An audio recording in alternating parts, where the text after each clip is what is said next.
Hi and welcome to the Thrunite channel. So today we're doing something a little bit different. We're comparing 4 different folding knives here. Starting on the left we have the OknifeZilla Zilla made by Olight. Next we have the Williamson Tactical Red E.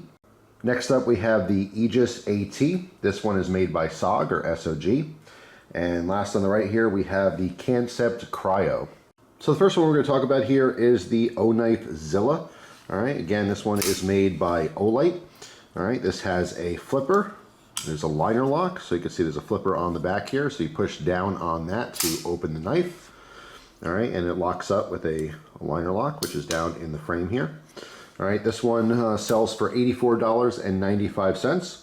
This has a 154 cm blade, which is 3.4 inches long. Alright, this one happens to have some nice green G10 scales, as well as stainless liners.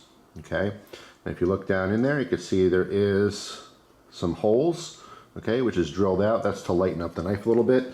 This one is a little bit on the large size in comparison to the other models here. This one comes in at 5.3 ounces. All right, pretty comfortable to hold. There's a little jimping on the back here to rest your thumb. All right, there's a finger choil for your pointer finger to wrap around there. All right, and I have XL sized hands, and I get a full grip on this knife.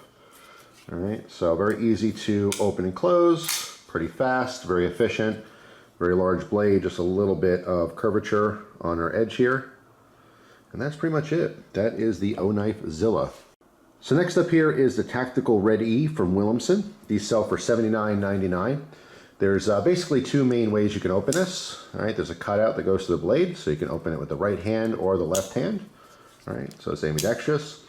There's an axis lock in here. So another way to open this is to contract the lock by pulling back on it here and just flicking the blade open.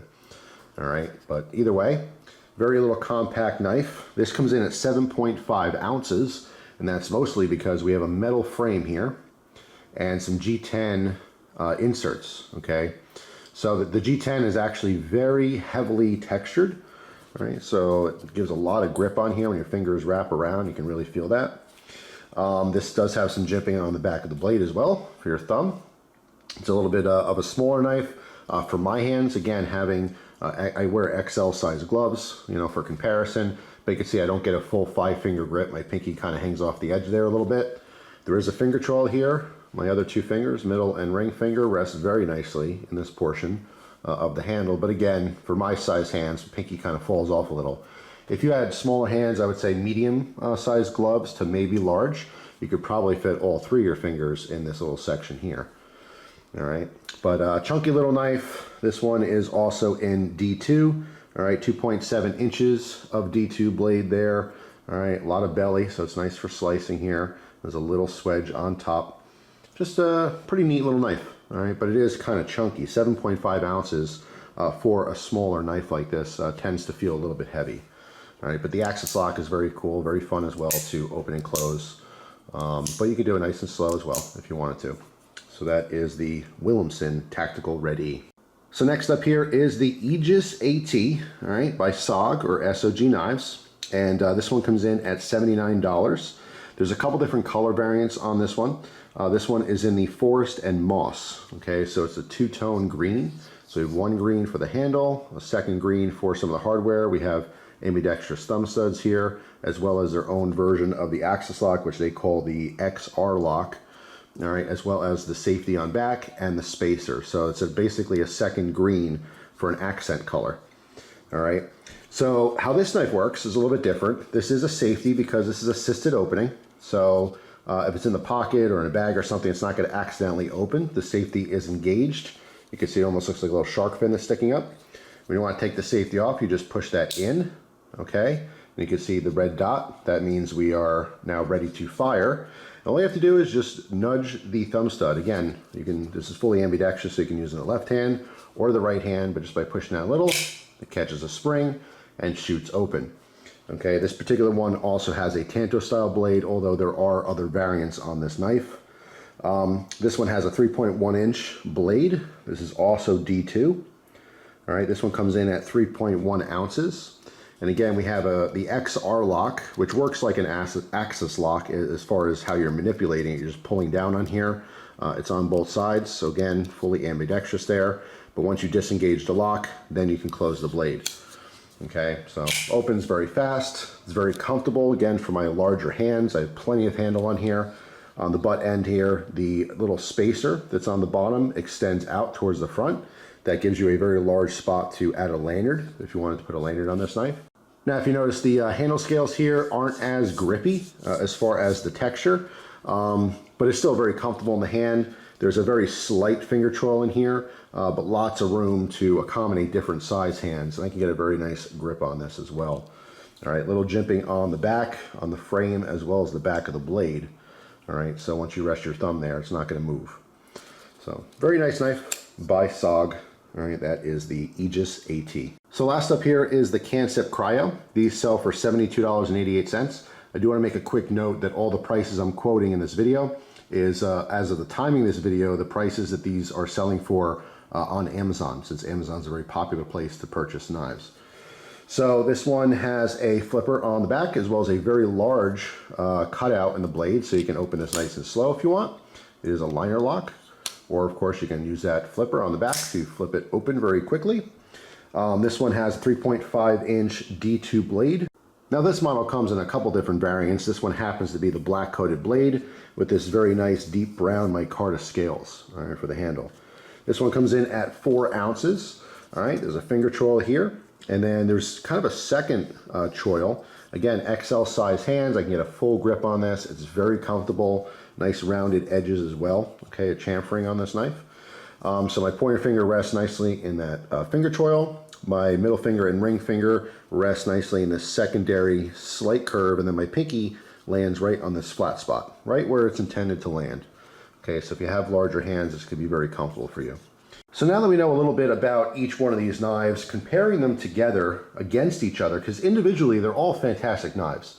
I would choose any of these for, let's say, everyday carry. I think they'd be perfect, as long as your hand comfortably holds them. And again, everyone's hands are shaped a little bit different. They're a little bit different sizes. So that would be personal preference as far as what's comfortable.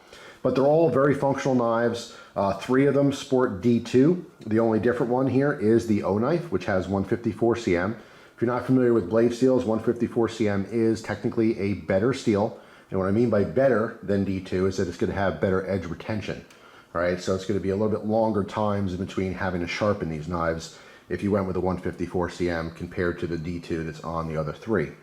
Now, as far as price, the reason they're being compared is because they're all very similar in price. Again, $85, $80, $80, $73, in and around.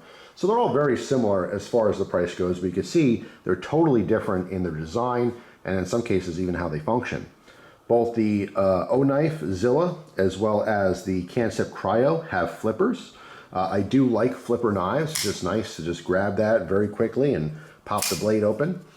Now, neither the Williamson Tactical Red E or the SOG Aegis AT have flippers on them, but as we saw before, the SOG is assisted, very easy to open.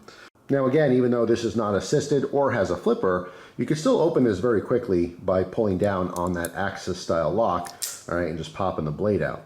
All right, so all 4 knives are easy to access. It's very easy to get them open and shut fairly quickly if you needed to. As far as blade shapes and sizes, again, very big discrepancy between the Willumsen and the O-knife. Pretty large blade in comparison. Overall, a much larger knife in comparison. This is probably the biggest here, and this one, of course, is the smallest. A lot of this stuff comes down to preference, but as far as actual usability, I do think all 4 are very usable knives. If I had to choose in order of my favorites, just from personal experience with these knives, I would probably pick the O-knife first, mostly because of the 154 cm blade. It is substantially better than D2 in my personal experience. It's also just very comfortable. Again, having larger hands, it's nice for me in my hand. Number 2 would probably be the SOG Aegis. It's just such a smooth knife. It is very comfortable in my hand. It operates fantastic, cuts very well, very quick to open. I don't normally pick assisted knives over manual knives, but happens to be just a very, very nice little folder. Third would probably be the Kansept Cryo. Kansept as a brand overall has been pretty impressive to me. They just make really decent knives at a very good affordable price. The Cryo happens to be just pretty universally comfortable. I think a lot of people would be able to grab this knife and feel good about holding on to it. I just like the way it looks as well. So my last choice in this particular group of knives would be the Willumsen. By itself, it's fantastic. There's nothing wrong with it. You can hold it, choke it up a little bit here. Because I have larger hands, I can actually put my finger around here because there is a little bit of a blade choil. So you can rest your hand here, but again, it just depends on your grip. If you hold it too far down, obviously you're going to be on the edge there. It's not a bad knife at all. It's actually fantastic, but you know, the point of comparing knives is to see which ones are the best and which ones are the worst for your personal preference. And although this is a good knife on its own, and comparing with the rest of the three, I find that it's just a little bit heavy. Because it's more compact and heavier, it's 7.5 ounces, that's a drawback for me. I like a somewhat lighter knife with more capability, more blade length, okay? So yeah, that would be my personal preference, 1, 2, 3, and 4. But again, all 4 of these knives are fantastic by themselves. And again, the price makes a huge difference. All these knives are well under $100, and they're all good quality knives. So if you guys aren't familiar, Thrunite does giveaways all the time. They are 100% free. If you want to participate, all you have to do is comment on these videos and subscribe to this channel. Thanks for watching.